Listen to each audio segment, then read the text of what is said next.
Hello and welcome back to the Lumin Weekly Q&A. Here we are, trying the webcam yet again, in front of my PC. Questions are right here, and I'm about ready to get started. I am recording at 480p now, not 720p or 1080p, because when I do record at the HD settings, then for some reason it does this whole blurry, smudgy, pixelated thing, and I have no idea how to fix that. So we're going to stick with this for now, and hopefully it'll be okay. I do know how to sync the audio and video, so that shouldn't be a problem.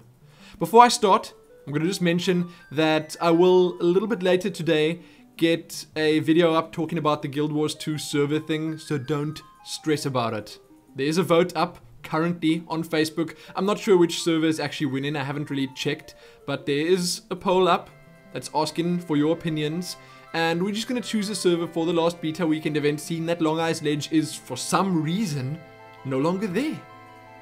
Guild Lumi was on there. Guild Luminati was on Long Ice Ledge. Why would they close it down? That's just absurd.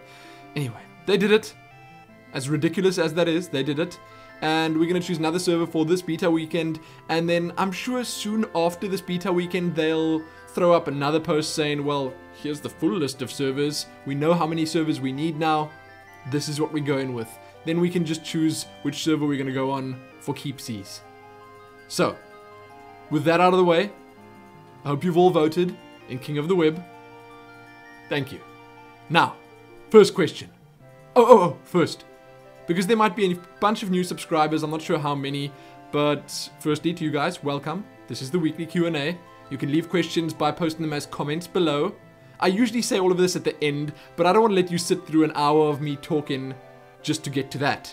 So, leave the question as a comment, or mail it to talesoflumin@gmail.com, or just send it as a YouTube private message. Any of those work, and I'll hopefully reply to them wherever you send them or leave them.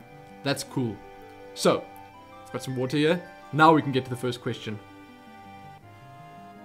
Hi Lumin, I'm a loyal fan of yours. Could you play Slender or Amnesia with facecam, please? This is from Sudeerau. I'm bad at names, and I'm bad at reading. Both of those things, and if you put them together, reading names, oh my goodness do I struggle. So, if you've been following the whole King of the Web thing, you'll see that I've got Amnesia up there as one of the milestone rewards, and honestly I think we're going to get to that. So your wish will come true, the Amnesia part of your wish at least, in the next week or two. Don't worry about it. Full playthrough coming up. As for Slender, I was told about that a couple of times, but I was thinking I might save that for after Amnesia, because this is going to be the first horror, scary, really freaking me out type of game that I play on camera, so I honestly think it's better to just save myself for Amnesia. Okay? Done. Next question. Lumin, do you visit 9gag by some chance? This is from BoikaForEver. No, actually, honestly, I've seen so many pictures and posts and threads or whatever you want to call them popping up from 9gag or from that community, but I never really visit the site at all, no. I'm a Reddit guy myself, and that's as far as I go. Reddit gets pretty weird sometimes, and that's enough for me. So no, I never visit 9gag, ever. I see some of the people in the Tales of Lumin chat channel are 9gag regulars. So maybe I should check it out. Maybe I'm missing out. Who knows? Next question. This one's from... oh, this is actually a pretty good one. Or it's interesting at least. Porsche 911 SBS. This is related to what he asked last time. Hey Lumin, if you remember, I asked you about South African food a couple of weeks ago. Well, last week I was on vacation in New York City and I found a South African restaurant in West Central Midtown Manhattan. That is amazing. I know there are actually a bunch of South African restaurants up in the UK. A lot of them. They really are, and they make some decent food. But New York City, I've actually never heard of that. I've never heard of a South African restaurant in the US. So you guys can actually feel free to let me know if you've actually seen any of them. If so, have you eaten at a South African restaurant before? And if you've eaten there, what kind of food do they serve? I'm interested. I am genuinely interested, because there's no such thing here as, this is an American restaurant. Okay, that doesn't happen. What we get as American food would be McDonald's. That would be our American food. I think there are French restaurants, Italian restaurants, stuff like that, but not American. And the fact that there are South African restaurants over there is what interests me. Unfortunately, I wasn't able to stop and eat there though. I really, really wanted to. I was very sad to walk away from it. But anyways, it was after I got out of watching a live taping of an American TV show called The Daily Show with Jon Stewart. How much American TV is popular in South Africa? That's actually the main question here. I think most of our viewing is from the US or the UK or anywhere else in the world but South Africa, most of it. Now, there are slots. It works pretty much the same as what you guys have, primetime slots. And they allocate stuff like, say, 6 or 7 p.m. in the evening to South African viewing, and then some other random slots here and there. But those generally tend to be things like soapies, soap operas, Days of Our Lives, that kind of thing, just the South African versions of them, which would be called Izzy Dingo and Igoli and stuff like that. Okay, they're not very good. People enjoy them. People really do enjoy them. But as far as I can tell, they're not that great. And then the rest of the stuff, what I would say is the really popular stuff, mainstream popular stuff in South Africa is the same stuff you watch, except it's about 3 months or 4, 5, 6 months delayed. So Game of Thrones Season 1 is playing on Mnet here now, and things like Breaking Bad, Mentalists, actually everything. I'm not even going to try and mention it. All of it does come to South African TV, just it takes a while to get there. So I'd say, yeah, American TV is pretty popular. Except things like The Daily Show, things like Saturday Night Live, things like, what's the other one I'm trying to think of? With the guy with the... I don't know. I don't know the American TV shows. Okay, I just see them, or clips of them popping up on YouTube every now and then. That's the extent of my knowledge, because I really don't watch much TV anyway. But those don't pop up, like game shows type things, or shows hosted by someone and they invite people on. That kind of stuff doesn't really pop up, except for Oprah, not opera.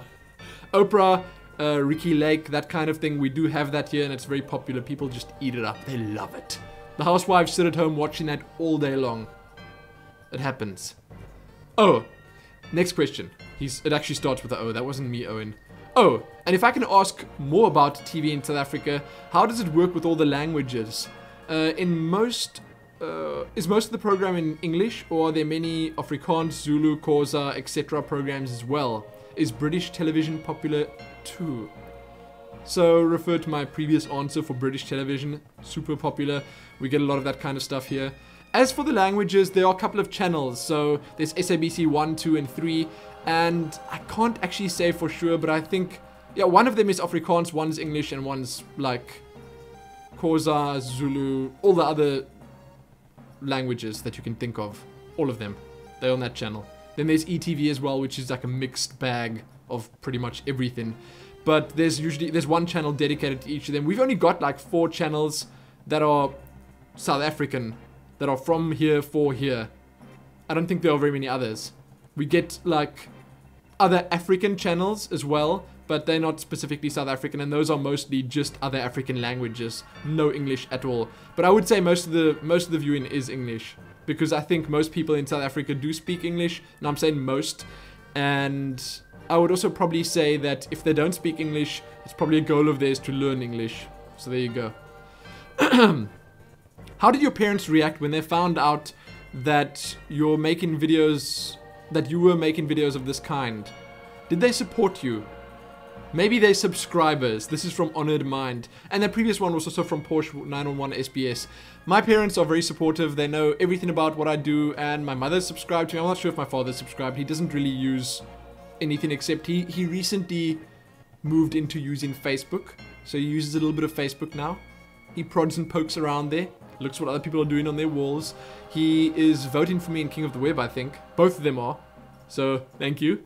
And my mother watches a lot of my videos. She watches the vlog type videos. She might watch the Q&A. She might be watching this right now.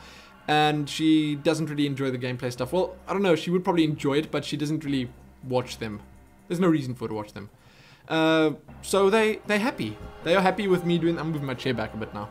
They perfectly happy with it, especially now that I'm making a bit of money from it. That makes them all the more happy. And they're very supportive, so I can't really say much more about that. I don't know how happy they were when I actually started out with it, but I kept telling them that, you know, it's a promising thing. It's something that has a future if I stick with it and if I do it correctly. And hey, here I am. It's working out okay so far. Next question. This one's from Kelpie Sean. Have you ever played Tomba or Tombi? It's the same game. No, I haven't. I don't even know what that is. I did search on YouTube for Tomba, and I saw a side-scrolling, a very colorful, it actually looked kind of like Sonic type side-scroller, but that's about all I know. So I'm just going to give you a no for that. I don't even have a clue what that game is. Sounds very interesting though. Next question. Kelpie Sean. A lot of people say Guild Wars 2 is a WoW killer.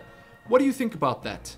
I'd say not, but I'd like to hear what you think about it. Now, I don't think there's such a thing as a WoW killer. The only game that'll kill WoW is WoW itself. Dum dum dum. I don't think that there's a single game out there right now, or a single game that's going to be coming out in the near future or in the foreseeable future that can challenge World of Warcraft in terms of numbers.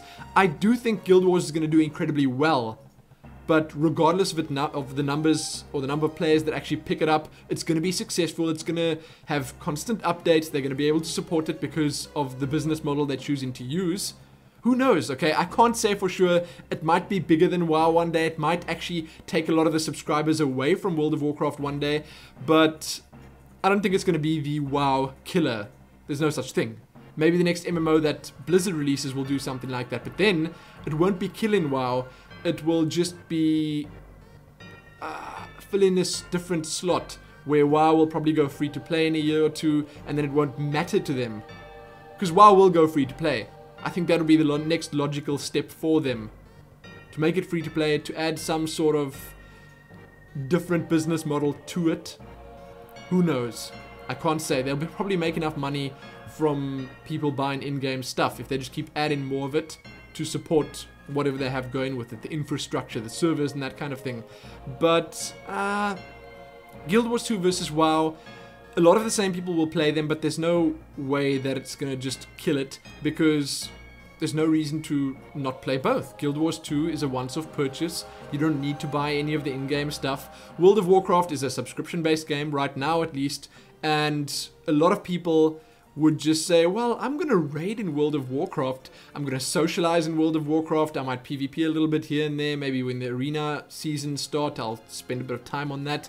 Who knows, maybe I'll pet battle a bit, but then when I'm bored of that, I can just jump into some PvP in Guild Wars. I can run around and adventure a little bit in Guild Wars. You know, there's no reason not to play both, if you've got the time, or the inclination. So that's what I think. Next. This is from I Am Silver. Would you ever consider doing a co-op let's play with anyone in the future? Of course. Yes. That's it. Can you believe I just answered a question in, what was that, 5 seconds? That's impressive. Congratulations to me. Done and done. Next question.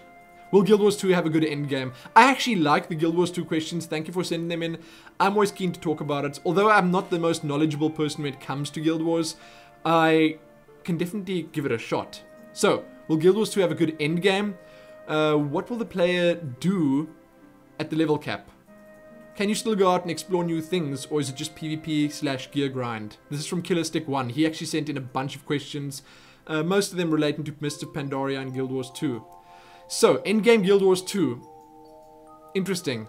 Now, the nice thing is that when you get to max level, you're still going to be able to go to any of the areas and do the quests there, do the events there. There aren't actually quests. Do the hearts there, do the dynamic events there, do everything, basically, in the area as if you were at that level, because it scales you down. So that's a really cool feature of Guild Wars.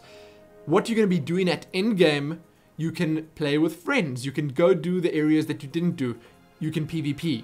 PvP is going to be the #1 thing. Now, gear grinding is not quite what you'd expect it to be. It's not like World of Warcraft's gear grinding, because gear doesn't play as big a role in Guild Wars 2. It plays a pretty big role, but not nearly as big a role as it does in World of Warcraft. What they want you to do in Guild Wars 2 is work for cosmetic stuff, play for fun. You can grind, maybe do achievements, okay? There are different achievements that you can do that'll give you different cosmetic items or different looks for your gear, or different backpacks if you're an engineer, different styles for different items that you got. It's basically a lot of cosmetic stuff, but at the same time, there will be the dungeons. So there'll be, I think they said there are 14 that are launching with the game when it ships. And that's a whole lot of dungeons. Now, I have to tell you, we've seen one of them. One dungeon. And that dungeon was super hard. Most of the people that did it suffered in it. Then, all the dungeons scale. So, when you get max level, as I said, you get scaled down to what you're doing. You can't go into one of the lower level dungeons and do it as a level 80 character. That doesn't happen. You can't do that in Guild Wars because it'll scale you down. So it's always going to be a challenge. Then there's the story mode part of it and the explorable mode part of it. Explorable mode will have different routes that you can take in the dungeon. So just looking at that already, that's a whole bunch of stuff. A whole bunch. That's not even counting what they add in expansions and stuff. That's not even counting all the explorable stuff on the map. So the new vistas that they added, the points of interest, all that kind of completionist stuff that most people aren't interested in, but some are. Then there's the raids. There was that big dragon that we saw a video of, and that looked super cool. I like the look of that. You got to also keep in mind that that's obviously not the focus of the game, and they could expand on that. It's not very difficult for them to add a raid like that dragon appearing on the shore of some coast, attacking a coastal village or something. Big raid boss. It's not difficult for them to add a dynamic type raid event like that, just in the blink of an eye, like that. No problem. They can just throw it into the game and have it suddenly start appearing at random intervals. Sort of like the ending event that they had in the second beta weekend, because that was pretty difficult. That was really difficult, actually. Some of those monsters took ages to kill, and if they just keep adding stuff like that to the game, say for events, like World of Warcraft would have had the Midsummer Festival a couple of weeks ago, the same kind of thing can happen in Guild Wars, where it's this time of year, it's Halloween. The dead are rising from their graves. You can have raids to try and push the dead back. You can get converted, turned into a zombie version of yourself. Stuff like that will keep the game fresh. That's what you're going to be doing. I think that PvP is always going to be the #1 attraction for Endgame, because there's world versus world. There are the battleground type things, the ones like World of Warcraft has Arathi Basin, Warsong Gulch, except Guild Wars has Forest of Nilheim and the other ones. I don't know the names. I haven't PvP'd very much, but that's always going to be the main attraction. If you don't do that, there's tons of other stuff. Next question, also from Killerstick. Do you think that Mr. Pandaria will bring back a lot of people, or is it just another wave of new content that people won't care much of, or for? I think you meant for. I know that I'll be getting back into WoW when it comes. I'm having fun on the beta, but I'm torn on which game to play, Guild Wars 2 or WoW. Like I said, if you don't mind paying for WoW right now, you're not going to mind paying for WoW in a month's time, and then you can just play both. Cool, no problem. As for bringing people back in Mr. Pandaria, yes. I will play Mr. Pandaria because I'm not sure how much, okay? Judging from what I've seen of Guild Wars 2, it's more my type of game. Exploring, adventuring, just letting the world scoop you up. Something like that. I don't have any way to go with that. But letting it whisk you away on a glorious adventure. That's what I like. Okay, you can just go out without a real plan and you can just enjoy the experiences. You can just run around the areas. Oh, there's a dynamic event popping up here. Let's just run along and join people, help them out, chase these bandits away, save the farm. Oh, there's another one over there. Let's go over that side. See what's happening there. Whoa, there's a vista up there. I'd like to go up there as well. Check it out. Get to the vista. Have a look down there. What the heck is that waterfall on the other side of the map? I'd love to see that. That's what Guild Wars is going to be all about. And that's what I'm all about. That's what I do when I play. I get distracted. And this is the ultimate game of distraction. Guild Wars 2. Distraction Wars 2. Guild Distraction 2. Guild Wars Distraction. I used that in every single way I could. So done. Okay, that's what I like about it. As for Mr. Pandaria, I like me some Pokemon action. I don't need to say anything else about that. Pet battles will bring me back to the game, at least to try them out. It just looks like it's becoming so polished, as everything with World of Warcraft is, that I would be a fool not to try it out. So that alone will bring hundreds of thousands, if not millions of players back to the game. Just because they can play Pokemon in World of Warcraft while they're waiting for their raid. While they're waiting for their PvP queue. While they're waiting for another pet battle. They can just battle with pets. It's amazing. I think it's really cool. And little mini games like that just make games like World of Warcraft as good as they are. Because there's that much content in it. There's so much to do in World of Warcraft right now that it's just ridiculous. It's off the hook crazy. So I will definitely jump back into it. And honestly, if you're so torn between the two, play them both for a little while. See how it goes after that. I have to scroll down a little bit now. Now, Killerstick somehow left another question about the same thing. I've only played so far in Mr. Pandaria, so I'll see how Guild Wars 2 is in a week or a few days by the time you make another weekly. Well, that's just a day or two. And if you haven't actually played Guild Wars 2, then you're going to be surprised because it's an amazing game. A lot of people don't realize just how immersive it gets. So if you haven't played it yet, speak to me again after this weekend. Leave another comment, tell me what you think. Please do. Now, let me read the rest of this. Mr. Pandaria brings back that accomplishment factor to WoW again. Everyone starts off on an equal footing, and I don't want to get left behind. But Guild Wars looks so good, I'm curious to see how Endgame is. I explained Endgame before. It's not quite the same as World of Warcraft. There's not that constant gear grind to try and get into the highest level raid, to try and actually be useful in said raid. Sorry, I'm trying to read this. Maybe you could share your experiences with Guild Wars 2 and tell me how I could compare that to Mr. Pandaria. I just did that straight up. Those are my experiences. That's how I like to play a game. I'm not sure if everyone in the world is the same as me, but that's just how I go about doing things. Next question. Wow, I feel good about that previous one. Okay, the Basti89. Do you own a PS1? No. Funny enough, I don't, and I wish I owned a PS1 back when it was still the in thing. Right now, it's not the in thing anymore. And sadly enough, our PlayStation 3 doesn't play PlayStation 1 or 2 games, so get out of your PlayStation. I'm looking at you over there on the shelf, you silly PlayStation. So, or where do you play Chrono Trigger on? Have you tested the DS version of it? I'm interested in the game, got a DS, but I'm not sure if I want to play the new game, or get an emulator, or even play it on PS1. So honestly, I'd say just get it on your PC. If you've got a PC, get it on your PC. Play it via an emulator. I don't think anyone's going to be angry at you for downloading an emulator and getting Chrono Trigger on it, because the emulated versions can be pretty good. I am playing it on my iPhone, and I will tell you right now that it's an amazing experience. I've got it right here. The screen is small, but you know, because you're playing in such close proximity, it's not really a problem. And honestly, it's one of the best games that I've ever played on my phone. And I've got a lot of games, okay? I play a lot of games on my phone. So there we go. That's how it looks. You probably can't see it properly. Focus on it, camera. Focus!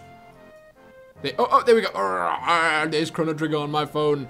And it's super amazing, okay? It works really well. I obviously can't control it there. But it works really well. The touch screen, the touch interface is really nice.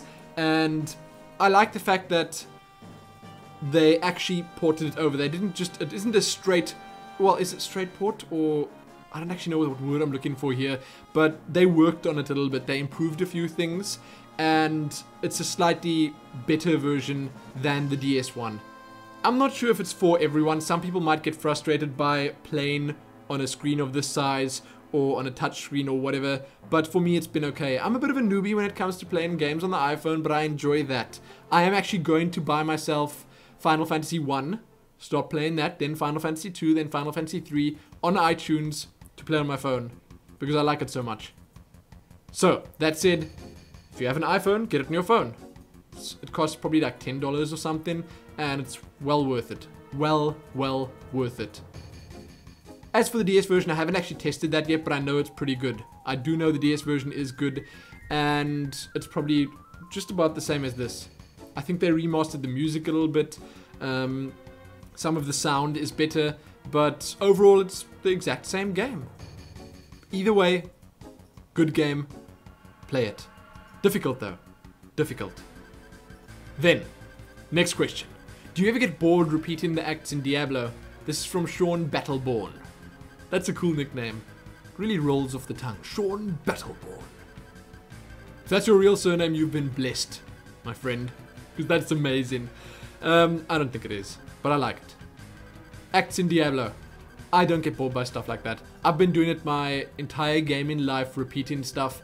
And if they keep it fresh, exciting, and entertaining, enthralling, action-packed, I just don't get bored by it. No. I do like that it gets more difficult every time. And honestly, with the amount of stuff that they added in Diablo, every time you play it, you might see something different anyway. So, no, I don't really get bored. I do get bored of a few things in Diablo, but I wouldn't say the repeating of the acts is what bores me. I don't know. I do think that there are things that they need to add, like PvP, to make the game feel more complete, because then you'll have the complete package. You'll be able to PvP when you want, PvE when you want, browse the auction house a little bit, play with friends, whatever. I just think that once PvP gets in there, then a lot of people will re-evaluate the entire game. But no, I don't get bored of repeating acts. I answered that like 6 times there. Next question, Monkers X. So you sound South African speaking English, and you sound English speaking Afrikaans. That's exactly it. Well said. Exactly that. Perfect. I don't know if that was a question really, but if it was, yes. I say yes. I don't sound Afrikaans speaking Afrikaans, and speaking English, I definitely sound South African compared to, well, in the eyes of, say, people from the US or the UK or anywhere else actually. The US people sometimes confuse me for Indian. That happens. Sometimes Australian. I don't blame you guys, because if you live in the US, your exposure levels are much lower than living in, say, the UK, because the UK is like a sort of a hub. You always have to fly to Heathrow to go to, like, for me, for instance, for us, anywhere in Africa, you always fly to Heathrow. You can sometimes fly straight across the sea, but they generally try to funnel everyone to Heathrow, then anywhere else. And the same thing goes for Europe. I suspect that a lot of the places would first take you to Heathrow and then somewhere else. And because of that, you get a lot of different flavors there. But you don't hear people flying from South Africa to the LA airport, LAX, and then over to the UK. That doesn't make sense. Anyway, I'm going on a tangent here. Let me stop. So, I asked the question about getting someone into games, and my girlfriend seemed interested in games like WoW and Diablo by just seeing the games. They have that effect. I'll tell you that right now. So, now, the actual question. What MMORPG game would you recommend for someone new to the genre? This is from the BZ33, and it depends on the personality. It all depends on the personality. I really think there are some incredibly cool casual MMOs out there. There are some really cool ones. One that immediately springs to mind, because I actually played it a little bit, is Free Realms. Okay?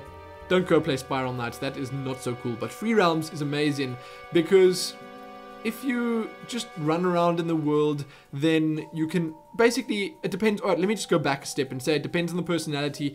If you say your girlfriend's already interested in games like WoW, then it's pretty simple.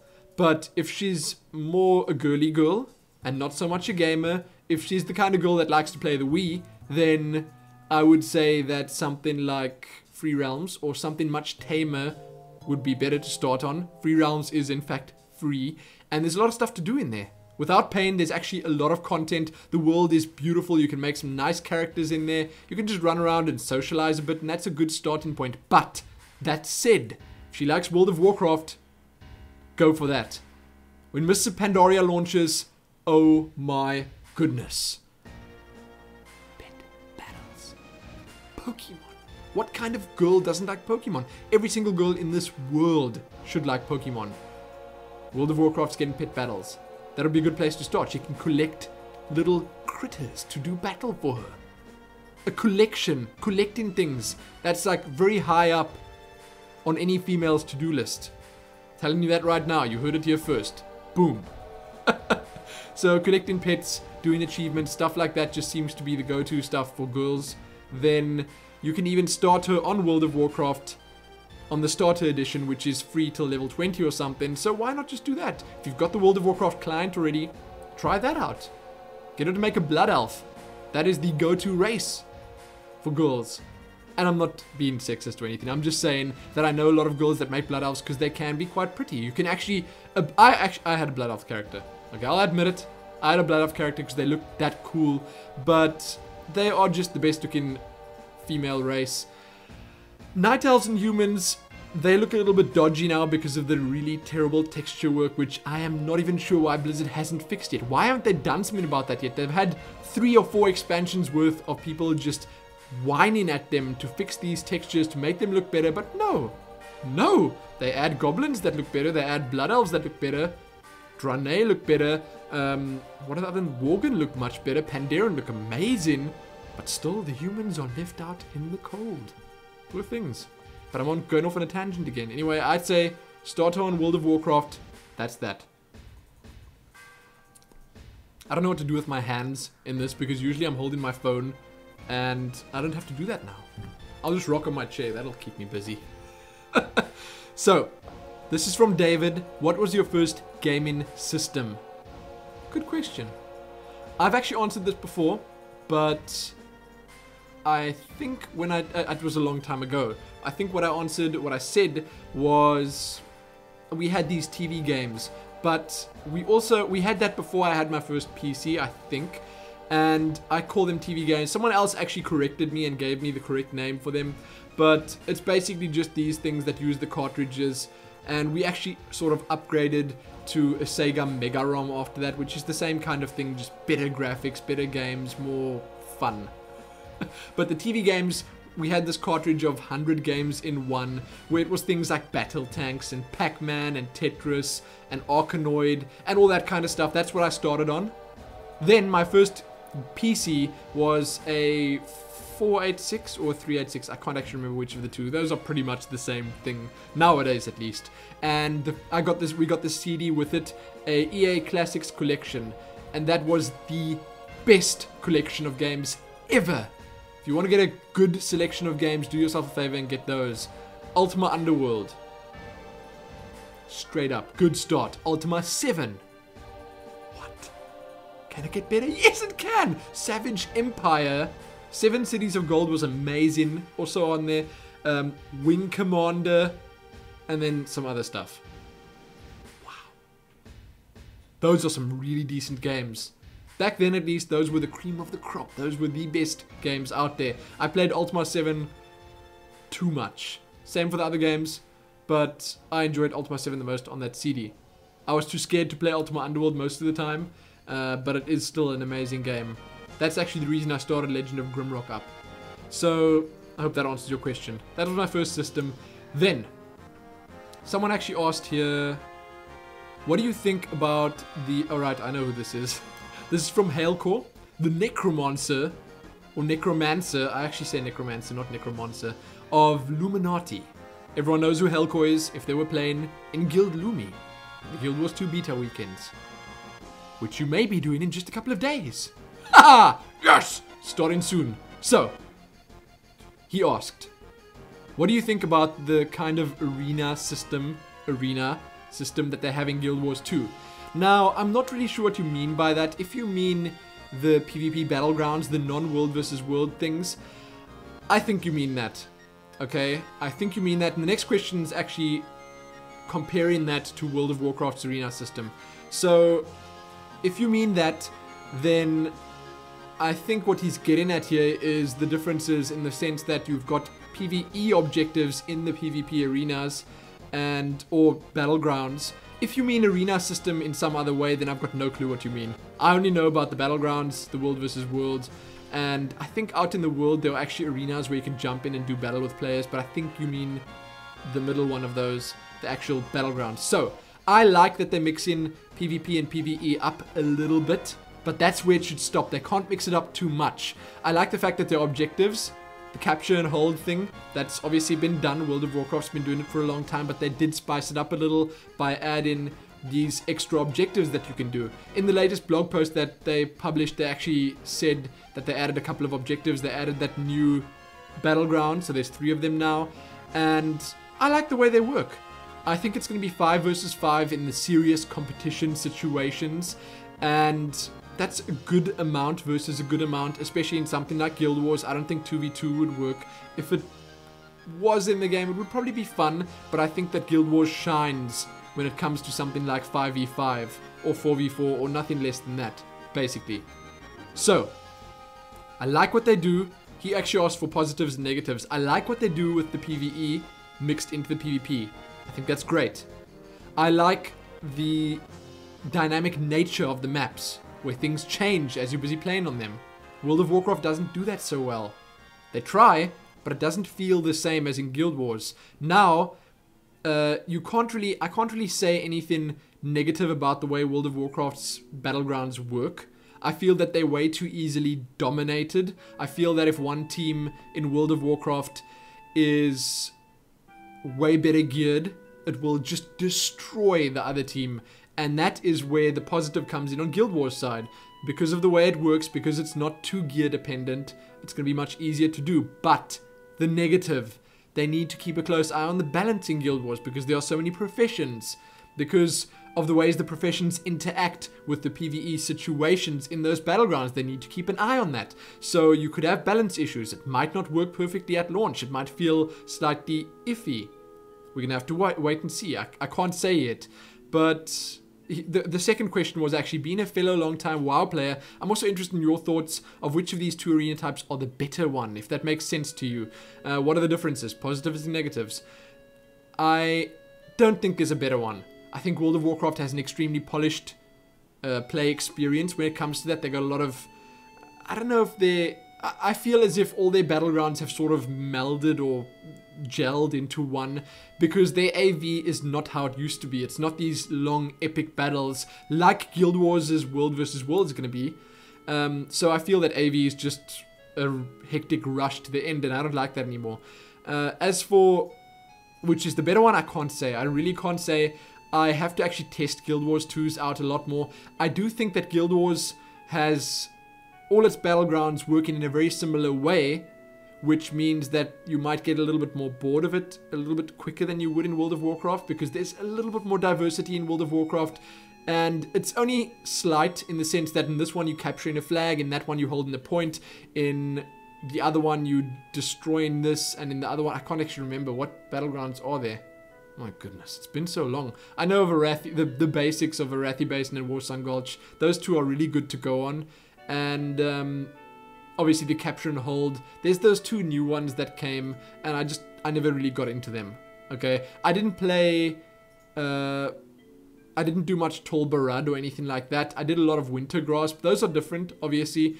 But World of Warcraft just has so much that it's difficult comparing it to something like Guild Wars that's still in its infancy. I hope that makes sense to you. I don't know if it makes sense to me at all. Then, this is actually the last question. No. Really? It's the last question, okay. So, what spec does your computer have? CPU, graphics card, RAM, all that jazz. I like answering these questions. He actually said before this, I don't know if you like answering these or not, and I do. I do like answering these because I know all the details right out of my head. So, water. Tap water. Nothing else. Nothing special. It's a little bit cold because it came from the fridge. CPU. i7-860. I don't overclock it. I don't do anything fancy with it. It's fast enough. Happy with it. Graphics card. GTX 465. Nvidia. Quite cool. The GTX 460, it's exactly the same as the 460 with a tiny bit more power. The 460 is an incredibly solid card. That is the 4 series of Nvidia's most popular, most successful card. Really good. It's still working for everything that I'm doing right now, but I will probably be upgrading soon. But if I do upgrade, it'll be my entire system, not just one piece. RAM. 8 gigs. 1600. 16666 megahertz or whatever. Pretty good. Does its job. I was actually gonna get the 2100 hertz or whatever it is, a bit faster, but I can't remember why I didn't get it. Maybe it was just cost. Okay, it was that little bit too much extra. Other notable parts. I'm looking at it right now. I've got a Velociraptor hard drive, which is a 12k RPM mechanical hard drive. I got that above a normal SATA, a normal solid state drive, SSD. That's what I was looking for. The words. I got that above a SSD because I like that it lasts longer. And when I do get an SSD, I'm going to use it as my primary hard drive. This one I'm using now to play my games off. Then I've got a Western Digital Black. That's also Western Digital. Velociraptor. Western Digital Black is the other one. That's a 2 terabyte. And the Velociraptor is 600 gigs, I think. That's 4 games. Steam is on there with all the games in Steam. And then the Western Digital Black, which is pretty fast as well. It's probably the fastest standard hard drive you get. That is for my fraps in. I think it's 2 terabytes. Then I've got a normal, just a plain hard drive as my main one, which I would eventually want to replace with the SSD. In her PC, in Eileen's PC, I've got a 3 terabyte Western Digital Green, which is just for backing stuff up on. I just throw a whole bunch of stuff on there. It was pretty cheap to get. It was on special when I got it, and it's worth it. Okay, because fraps takes up so much hard drive space, especially at 1080p, that I run out of space so quickly. So that's what I've got. The question isn't done yet though. There's more. I'm just trying to look quickly what else I have in there. The motherboard is the Asus P7 something or other. I don't know. Unimportant. Okay, the motherboard is totally and completely unimportant. Then, someone actually asked somewhere, and I think I missed that question. Let me just scroll up here quickly to have a look. I'm sorry if I missed your question. Post it again, and I'll try not to miss it this time. If you do email it, the chances are incredibly slim that I'll miss it. So emailing is usually better. But someone did ask what microphone I use. Oh, there it is. There it is. I see it. Oh my goodness, you nearly escaped me. You silly question. Okay. Hey, Lumin. I'm going to get back to the PC specs one in a second. Hey, Lumin. I think this has been asked before, but what microphone do you use for recording? This is from Random Epic Person. Nice nickname. I use a Samsung CO1U. Bum. There it is. And it's amazing. This is the go-to mic for if you're starting out, or if not if you're starting out, if you're serious about it. Because it's going to cost you, I think in the US it probably costs like $100. I don't know. It cost me a bit more because I had to import it, but they don't sell them in South Africa. Big surprise. It's amazing. It's really cool. It's pretty much the perfect mic for someone like me, for everything I do. I'm not going to need to upgrade for a very long time. I don't even know if I would have to ever. Anyway, back to the system specs one. Also, how do you like that headset? The headset is funny actually. This one was Helene's headset. This is a Razer Caracas. I don't know what it's called, but I am very neutral about it. It's not amazingly good. It's got a very good mic. Okay? Razer headsets have very good mics to start out on. Like if you have a Razer headset, you want to record a gameplay commentary, that's not a bad mic. It's not a bad mic. It's not as good as this one, but it's not a bad mic. It's better than a SteelSeries mic. It's definitely better than a Logitech mic. It's not a bad mic. As for the hearing, this headset specifically doesn't block out a lot of sound. Okay, and I want that because I don't like sitting here in silence It does block out a bit, a decent amount, but not a ton. The sound quality, good. Good. Nothing super special. He says he's got a Megalodon and it sounds brilliant. I'm sure it does. This is from Reese. It probably sounds a lot better than this one. I know that he leans, for instance, SteelSeries Siberia version 2. Very, very good headset. Mic, not as good as the Razer mic. I'm telling you that right now from personal experience. I've used both of them extensively and I know the difference. Definitely not as good. There's nothing wrong with that mic, but this one does record better quality. This one record much better quality. But that one of hers, the SteelSeries Siberia, it has much better sound.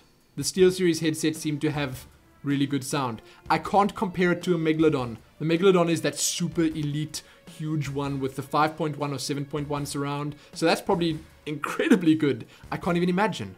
If I do get another headset, I don't have a preference. I have a preference when it comes to keyboards, mice, mouse pad. I have huge preferences with that. But when it comes to headset, I don't care. If I can get a super expensive Sennheiser, I'd probably do that. But I don't really care. Next keyboard I'm going to get... when we're on the specs thing, I can tell you right now I've got a SteelSeries Xi Ruse Edition. I want it. But SteelSeries, my mouse of choice. Keyboard, I've got a Razer Xhosa. I would like a SteelSeries 7G. I'm not sure what kind of switches I want on the keys, but I want a SteelSeries 7G eventually. And that's about it. That is about it. My screen is a Samsung SyncMaster BX2450. Very nice screen. It's not 120 Hz. I can't afford that. That is super expensive. I don't know how much it costs over there where you guys are. By you guys, I mean all of you. US, UK, Asia, Australia. Here, it's like 7,000 Rand. I would love a 3D screen, but it's way too expensive. This one was affordable and really good. So that's it. Those are all the questions, my PC specs, and everything else. If you want to leave a question, I'll try answer it. I'll try my best to answer it as I have with these. And you can just leave it as a comment. I'll probably find it in the comment section. You can mail it to me at talesoflumin@gmail.com. All the details are below. Or you can just send me a message right here on YouTube. That works too. Is that it? Are we done? She's playing Dota over there. I don't know if she's winning or losing, but she is playing. So, check back here soon for more. Most importantly though, happy preparing for the Guild Wars 2 beta weekend, the last one. And then after that, happy preparing for launch. And also, happy leaving those questions. Happy all those things.